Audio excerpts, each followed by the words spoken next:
2023 was actually a really good year for video games for a lot of people. For me, the pinnacle of the year was Alan Wake 2 and Tears of the Kingdom, two games that really fought for my Game of the Year. In the end of the day, I didn't really do a Game of the Year video, but I would say that probably they fight for my Game of the Year every single day.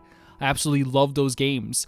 But I really felt like there was a disconnect between me and video games last year that weren't on the channel, because I felt like when I was playing games on the channel, whether it be the Danganronpa games I was playing, or Mario Wonder, or the Ace Attorney Chronicles, I did feel like there was a connection, because I get to like play games for you guys.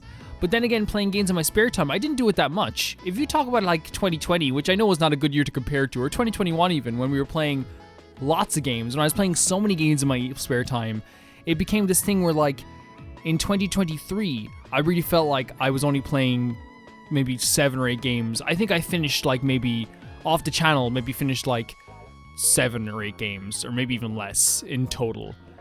Really, this year, I felt such a connection back with my hobby, one of my favorite hobbies. It's one of the greatest feelings of the world to feel connected again to that hobby. While Tears of the Kingdom and Alan Wake 2 really made me feel like we were still in the pinnacle of gaming, we still have amazing, fantastic games coming out every year, this year has me so much more excited for the video game world in total, because already this year we've had some really incredible games like a Dragon Infinite Wealth, or even Persona 3 Reload that we got to play this year as well. But there's a lot of games coming out this year that I'm actually very excited for, and I want to talk about them today. Final Fantasy VII Rebirth is coming out as we speak this Thursday, which is a weird day for a release date, but Final Fantasy VII Remake was actually one of those games that made me cry. It made me cry with joy and with sadness at the end that I wouldn't get to play another version of this game for years. Now, in fairness, it being only like 3.25 years later until the last game came out, I think it's only like been like actually 3 years and a bit since the last game came out. It's actually pretty impressive that it's releasing this year. Final Fantasy VII Rebirth, I haven't checked out any of the trailers past what I've seen from the announcements.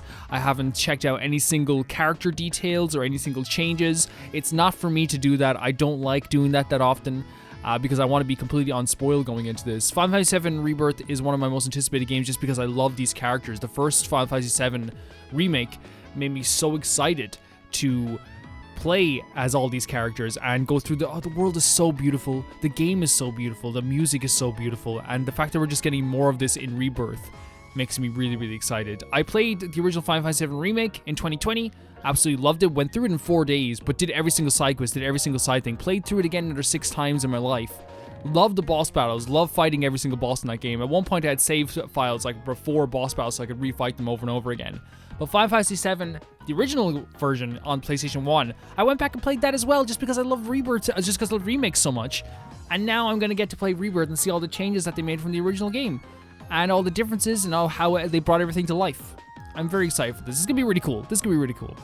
WWE 2K, I put like 400 hours into 2K22. So I do play these games a lot. These are the games that I played probably the most throughout the year because I love wrestling so much and it's so easy to just jump in and have a random match. And this year it's probably going to be the same thing, just picking it up whenever I can and playing this beautiful game. And by beautiful, I mean it's going to be glitchy and messy sometimes, but it is wrestling. And I love wrestling, and wrestling is the greatest form of entertainment on earth. High five, everyone. High five. Dragon's Dogma 2. Dragon's Dogma 1 that came out in 2012. I played Dark Arisen in 2013. It's a special game. It's the kind of like the anti-version of a fairy tale. It has all the fairy tale aspects you could ever want from a fairy tale, but they all end in the most horrific and horrible ways. The thing is about Dragon's Dogma is that it's still a special game because of the mechanics of this game. Yes, it's a bit janky, yes, it's a bit, wishy-washy sometimes, but what's so good about this game is that it really respects your time while expecting you to respect the game's time as well. You can't fast travel in these games for free. You have to pay like at least 10,000 gold to fast travel in these games. Like, it is expensive to fast travel in Dragon's Dogma.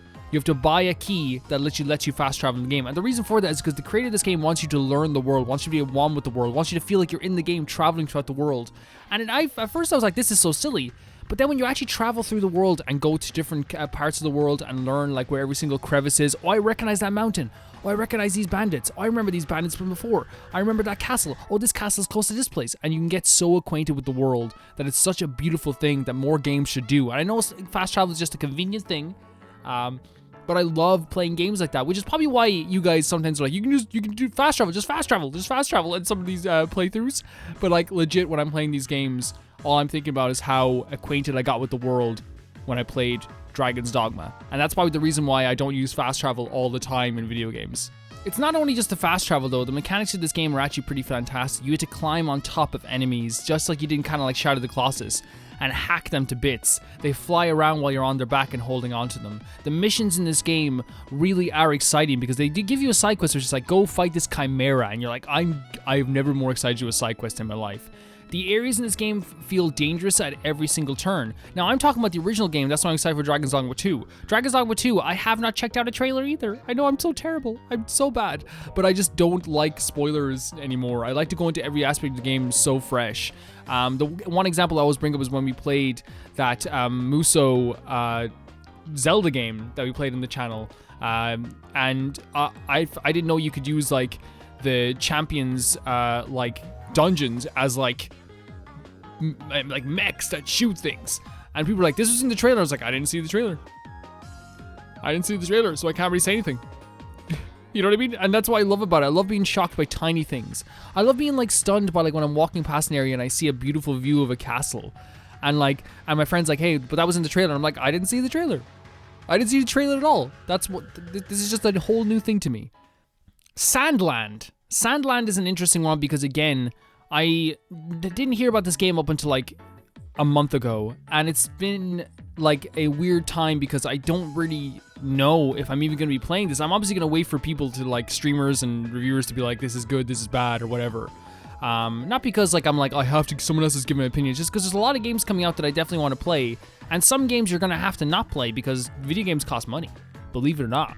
Apparently they cost money nowadays. But Sandland attracted me to this because I've never watched an episode of Dragon Ball Z. I've never watched an episode of Dragon Ball, but I have played Dragon Quest, and I have played Blue Dragon, and the idea of Toriyama's artwork always makes me happy. One of the greatest artists of all time, one of the greatest art styles of all time, which makes me so happy to just play a game in his art style. The game, if they come out and say the game is 6 out of 10, that means to me it's gonna be an 8 out of 10 because Toriyama's art style brings it up to like an 8. If they say it's an 8 out of 10, it's gonna be a 10 because I love Toriyama's art style. And that's the only reason I'm excited about this game. This isn't a game, but Elden Ring Shadows of the Erdtree. I played Elden Ring, of course, a couple of times in my life, but also you probably know by now, I've talked about it quite a bit in my Genshin playthrough and other playthroughs. Dark Souls and the Soulsborne series and Sekiro mean a lot to me.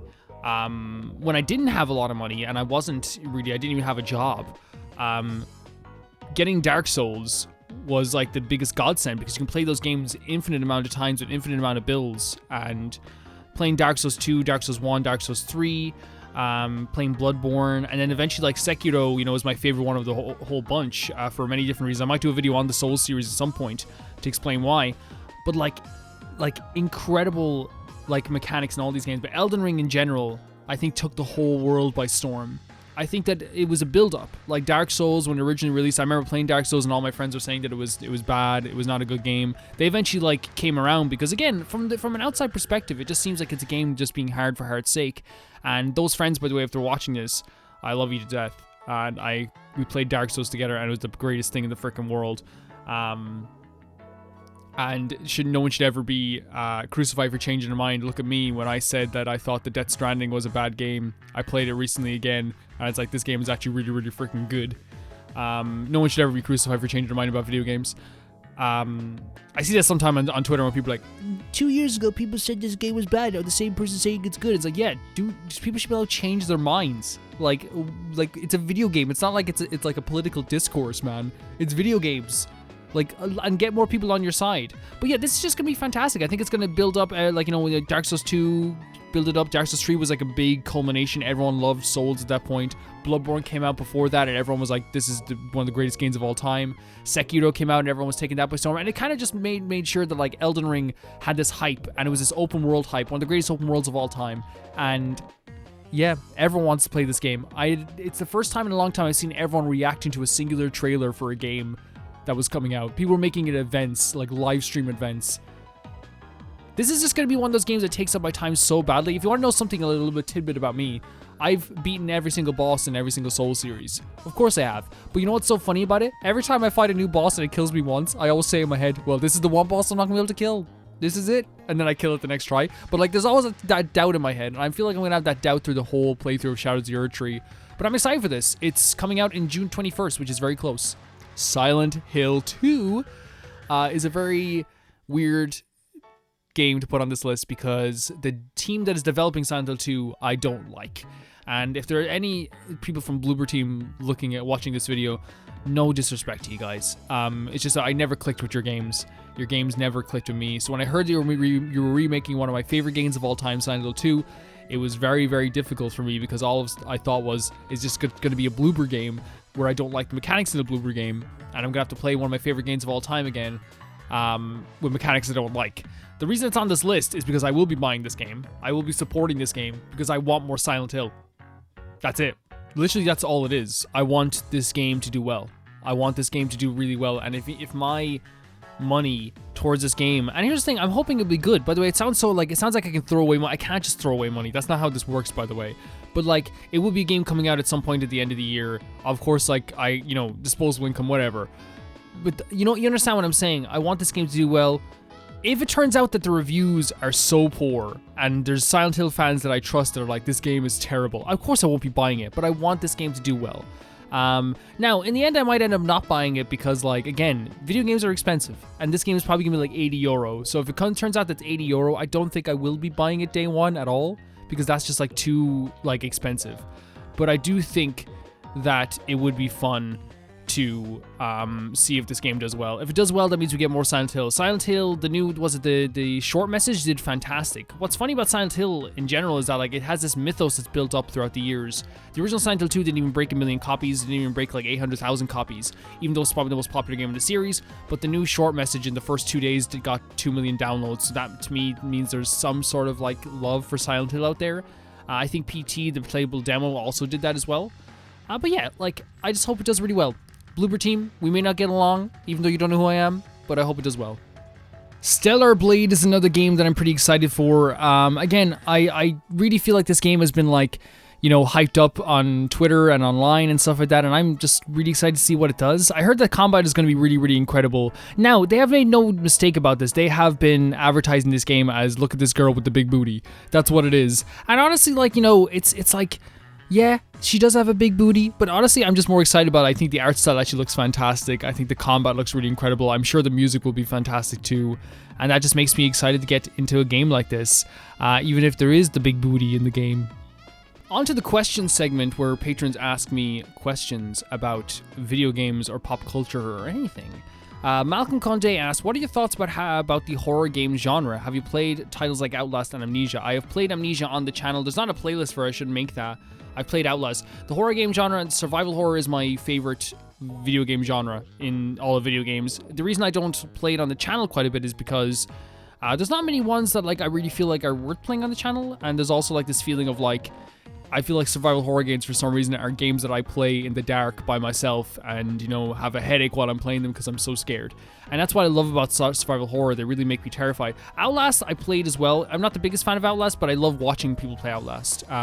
Like, I don't like playing it, not because it's scary, but because like the mechanics of the game aren't fun for me to play, but they are fun for me to watch. Watching someone run around away from an enemy is really fun.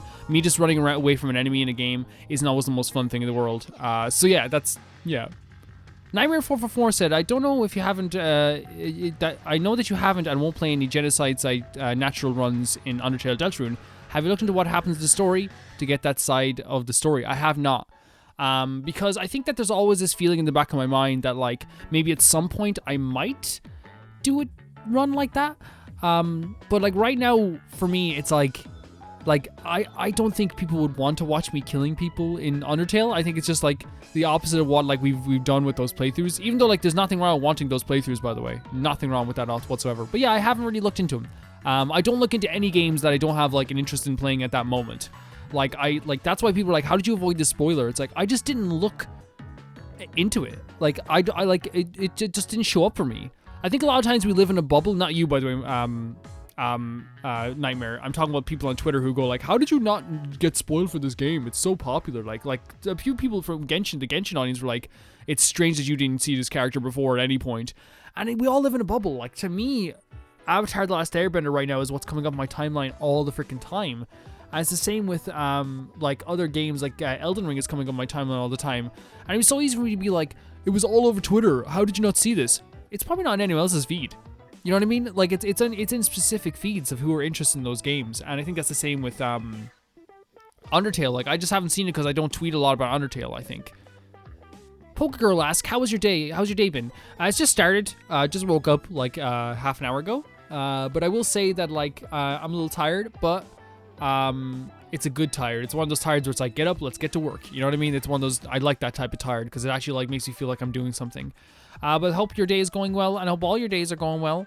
I'm actually doing pretty great right now. Good video games, good people, good patrons. Am I right? V Mika asks, I noticed that you've been a creator for a very long time. Yes, 9 years. Any words of wisdom? Interesting things you noticed over the years. I'd say like do the opposite of some stuff that I've done is probably what I'd say. If you want to be a bigger creator, what I've noticed with other bigger creators or big creators that are way bigger than me, they will play all the games in a row of one franchise. To me, I couldn't do that because I get burnt out in them and I want to like really love those games. But like, and if they don't get burnt out, that's fantastic as well. Like, go for it. Like, what I will notice is that, like, say, like, streamers like Crystal and stuff like that will play all the Persona games in a row, all the Yakuza games in a row, all the Final Fantasy games in a row. They will do that all in a row, all the Dark Souls games in a row. I'm not saying she did that. I'm saying that streamers like that will do that. And it's smart. Nixie Puff does it too. Nixie Puff is one of the best streamers in the world, and she does it too. And it's smart because it keeps that audience around. For me, like, I just play games whatever I feel like playing at the time, really. And that's just it. Like, I would say, like, you know, play through an entire franchise on your channel if you're doing that. And another thing I'd say is that, like, don't get too bogged down in analytics. YouTube tries to make you feel bad about analytics. They say they don't, but the reason they put that arrow down on your analytics is to make you feel bad about it. So they try to make you kick up a notch. But I don't kick up a notch. I just play games. That's what I do. What changed since you went full time? Are you doing well? Does it make you feel more pressured? There is no pressure at all. Believe it or not, like, because there's a lot of things. First of all, the Patreon has been steady. It's been so steady, and you guys have been so awesome with it that I'm so appreciative of it. Like, and you guys keep coming back and giving me nice comments, supporting me. So like, there's been no pressure. There's always that cushion to fall back on. YouTube ad revenue is, you know, it fluctuates all the time, but you have to prepare for that. Like, if we have a really good month on YouTube, I save money then for the next month if it's not gonna be a good month. Like, for example, like, of course, Danganronpa makes more money than Pokemon. Like, that's just the truth. So the month where we play Danganronpa, we save the money that's supposed to be disposable, and we save it a bit, and we go, okay, we won't spend that money, and then it's fine. Then, like, everything's grand, and there's no pressure. I don't feel any pressure whatsoever, so I hope you guys don't worry about that too much. I feel pretty good about it. I'm doing well. Since becoming full-time, do you have some big plans or releases in the future? I think the full-time schedule has allowed me to get through playthroughs faster already, and I think that what's going to happen is by the end of the year, when we look back on all the playthroughs, it's going to be like, oh my god, we did like 15 games this year when last year we did like 7. It doesn't seem like a big difference of playing a game for an hour every day versus playing a game for like a half an hour. Just means that, like, instead of 60 parts, you get 30 parts. That's huge to me. But I will say, if in terms of releases in big games, I don't know. I'd love to play Elden Ring. I'd love to play all this stuff. There's not really, like, I usually like to plan Let's Plays depending on what the last Let's Play is, because the way I do the next Let's Play is I go, okay, what was the last playthrough? And I go, okay, it was a Danganronpa game. Okay, so what's the complete opposite of Danganronpa? Pokemon. Okay, what's the complete opposite of Pokemon? Let's play the Ace Attorney Chronicles. You know what I mean? It's like, you're just trying to, like, not burn people out and not burn myself out. That's pretty much it. Did you consider adding shorter videos like tier lists or something where you could rate characters, games, animes, etc.? From what I could tell, you know a lot, and it might be fun if you're up to it. You're so nice, Vimika, by the way. Thank you. That's so nice. I will say this. Yes, I would love to do more tier lists and tier maker stuff, and maybe I should. I think I think what's great about this video here that I do now is that it's just literally about going forward. It's just literally gonna be about video games in general. It's not just gonna be about the playthrough itself. But I am pretty excited about doing more videos like that. And I think I usually do them in between the Let's Play, but like it might be fun to drop a few every once in a while. Especially since like a lot of people will be like, I finally caught up on your playthrough, and it's like, okay, so my videos are long. My videos are long, and people ask for longer videos, and that's fine. But I feel like already it's probably hard to catch up on everything I do. But yeah, it's interesting. Thank you guys so much for watching this. I still haven't really fully decided on what this show was going to be. It was the after show, but like I decided, and I'll say to you right now, I decided that the after show concept was a bit weird once we got to Pokemon, because like I was like, oh, like I have to talk about all the Pokemon I caught and all the, because sometimes in Pokemon, like we go a full week and only get 2 badges and do nothing else. And it feels like, you know, not worth it to like talk a full half an hour about it, but Pokemon in general would be fun to talk about as a review. So what we're going to do going forward is we're going to talk about video games every single week, whether it be video game news, most anticipated stuff, tier lists we can do as well, which I actually think would be really fun. And that's a great idea, VMig. I just thought that now we could do tier lists in this video as well. And then we can also, like then at the end of a game, do a review for the full game in the after show type thing.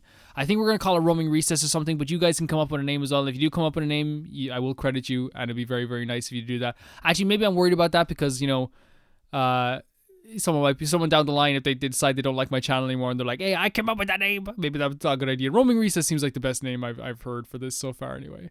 Yeah. Very, very good. I want to say thank you to the I Can Never Repay the Baby Gangsta tier, a Typha02, Jamie Bull, Johnny the Banana, Rachel S, The Ghost of Inazuma, Felicitas Felix, George Candelaria, S. Good, Yuld, Radish, and Poker Girl.